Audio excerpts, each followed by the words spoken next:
तो ये बीजेपी की तरफ से उनके राष्ट्रीय प्रवक्ता गौरव भाटिया जी बता रहे थे कि जर्मनी के दौरे पर जब अभी राहुल गांधी गए हैं तो वो जॉर्ज सोरोस अब सब नाम इतना सब आप लोग जान चुके हैं और बता देंगे आपको, लेकिन वो हर जगह चुनी हुई सरकारों को जो कि उसकी विचारधारा जो कि लेफ्ट लीनिंग विचारधारा है उससे जो जुड़ी हुई नहीं है उन सरकारों को डिस्टेबलाइज करने का काम वो करता है। ये वो खुद घोषित तौर पर कह चुका है और ये आरोप बीजेपी सोनिया गांधी, राहुल गांधी, कांग्रेस पार्टी पर लगाती है कि ये सोरोस से कहीं ना कहीं इनके तार जो है मिले हुए हैं, सोरोस का एजेंडा ये भारत में लागू करते हैं या सोरोस से मिल करके भारत की सरकार को, चुनी हुई सरकार को ये अस्थिर करने की कोशिश करते हैं। ये आरोप नया नहीं है, पुराना है। नया आरोप वो ये लगा रहे हैं, अगर नाम ठीक पड़ा तो कॉर्नेलिया वोल करके कोई व्यक्ति हैं सर, हाँ, उनसे मुलाकात राहुल गांधी ने की है और ये सोरोस के आदमी हैं और सैम पित्रोदा ने इनको मिलवाया और सैम पित्रोदा जो कह चुके हैं और एक बार तो पिछले चुनाव में कुछ बोल दिया था तो पार्टी ने इनको हटा भी दिया था इनके पद से। ये ओवरसीज कांग्रेस के अध्यक्ष हैं लेकिन फिर पार्टी में ले लिया। तो वो ये भी पूछ रहे हैं कि ये इतने विवादित बयान देने वाला आदमी हर बार राहुल गांधी के साथ क्यों होता है। लेकिन पहले जरा ये सोरोस वाली बात कर ले, क्या है सर, कुछ डिटेल है इसकी? कॉर्नेलिया वोल कौन है ये?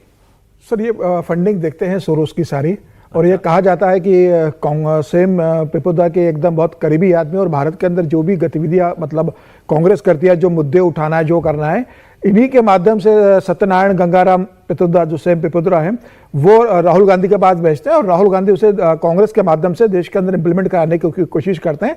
और अब ये जगजाहिर हो गया है कि सैम पित्रोदा जो है पित्रोदा वो ब्रांड एम्बेसडर है, या आप ये कह सकती है कि भाई सोरोस के एम्बेसडर है भारत के अंदर। वो राहुल गांधी के माध्यम से सारे काम भारत के अंदर करवाते रहे और कांग्रेस अब इस बात को खुलकर भी कहती है, मतलब कांग्रेस को इस बात का कोई अफसोस नहीं है, वो खुलकर वहां मिलते हैं।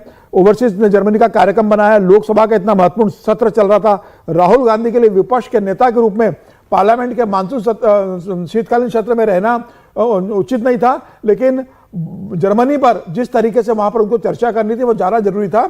यहां पर वो सत्ता छोड़कर चाहते हैं इसी मुलाकात के लिए बिल्कुल उसके लिए संसद का सत्र छोड़ा विपक्ष के नेता ने और जर्मनी जाकर मीटिंग कर रहे हैं और वहां पर आपको नया एजेंडा लेकर आएंगे वो, और फिर भारत के अंदर उसे सर एक सेकंड, क्योंकि वो थोड़ा सा हिस्सा छूट गया ना पीछे का, तो ये जो नाम लिया जा रहा है एग्जैक्टली क्या आरोप है लगाया वो सुन लेते हैं थोड़ा सा और, क्योंकि जो पीछे का हिस्सा हम नहीं सुन पाए वो सुन लीजिए अब आप। तो ये कहना भी गलत नहीं होगा कि ये भारत से गद्दारी है।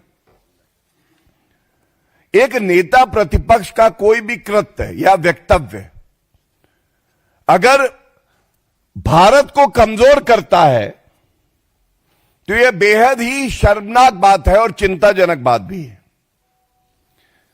अब आप देखिए, यह तस्वीर है, अमेरिका गए, वहां की लॉ मेकर इल्हान ओमर से मिले। ये अभी कुछ ही समय पहले की बात है। ये इल्हान ओमर क्या कहती है? इल्हान ओमर कहती है कि भारत ने गैर कानूनी तरीके से कश्मीर पर कब्जा कर रखा है।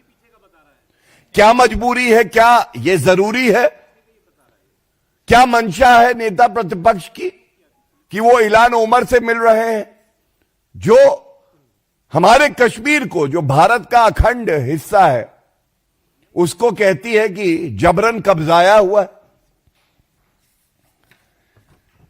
ये दूसरी तस्वीर है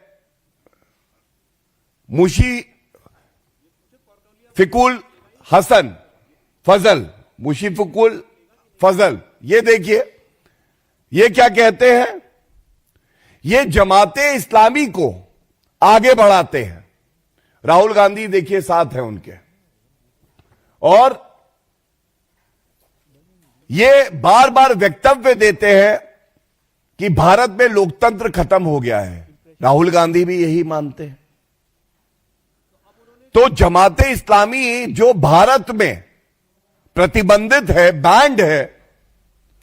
तो गौरव भाटिया जी ने एक्चुअली आप ये वाला ताज़ा आरोप तो लगाया कि जर्मनी में ये सोरोस के फंडर जैसा बता रहे हैं समीर जी, कॉर्नेलिया वोल से मिले, फिर वो पीछे का बताने लगे कि ये यूएस की लॉ मेकर हैं, इल्हान ओमर, कंट्रोवर्शियल हैं और एक्चुअली वो मुस्लिम इश्यूज पर ज़्यादा बोलते हैं और ट्रंप इनको कहते हैं कि ये सूडान की हैं शायद, तो इनको वापस चले जाना चाहिए।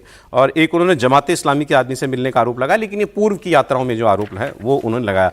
मेरा सवाल एक्चुअली आज दूसरा है विजय सर, ये जॉर्ज सोरोस और जॉर्ज सोरोस से अगर कोई जुड़ता है या उसके लोगों से कोई मिलता है, ये कोई देश विरोधी गतिविधि है क्या? देश में ऐसी सोच है? मतलब इस आरोप का कोई असर है क्या? मैं ये पूछना चाहता हूं। जॉर्ज सोरोस को तो देश में ज़्यादातर लोग मानते हैं कि वो दुनिया भर में, केवल हिंदुस्तान में नहीं, जो है डिस्टेबलाइज करने का काम करते हैं सरकारों को, ऐसा माना जाता ये है। क्लियर है? क्लियर है। ओके। लेकिन हिंदुस्तान में राहुल गांधी या कोई और लोग, खासतौर से राहुल गांधी की बात करें, राहुल गांधी जॉर्ज सोरोस से मिलते हैं, ये भारतीय जनता पार्टी लगातार आरोप लगाती रही है। लेकिन मुझे नहीं लगता कि देश में कोई बहुत बड़ा असर इसका हो रहा हो। मैं उससे लेकिन असर से नहीं जाता। मैं चाहता हूं कि ये सरकार हमारी है और यदि राहुल गांधी देश विरोधी गतिविधियों में शामिल है तो उन पर तो सरकार एक्शन ले सकती है, कार्रवाई कर सकती है। इसमें तो कोई एलओपी का भी वो बंदिश नहीं आती है कि वो करे। हर दिन एक फोटो लेकर एक प्रेस कॉन्फ्रेंस करने से बेहतर है कि सरकार को, गृह मंत्रालय को पूरा रिकॉर्ड रखना चाहिए राहुल गांधी का, और अगर वो देश विरोधी गतिविधियों में शामिल हैं या ऐसे लोगों से मिल भी रहे हैं तो उस पर जो भी लीगल एक्शन है वो लिया जाए। बट ये क्लियर है कि George Soros is not a friend of India. Not friend of India. He is not a friend of He is not India. a friend George of Soros देश का दोस्त नहीं है, ये क्लियर है। अब ये साबित करना चाह रहे हैं कि राहुल गांधी जॉर्ज सोरोस से मिलते हैं। अब आप enemy of India. Enemy of India है। Yes. देखिए, And he enemy himself- of India और enemy of government of India, इसमें अंतर है। नहीं, सीधे सीधे म्यूनिख की सिक्योरिटी कॉन्फ्रेंस में जॉर्ज सोरोस ने कहा, नरेंद्र मोदी का, उनकी सरकार का नाम लेकर, और कहा कि यहां ये डेमोक्रेसी ठीक नहीं है।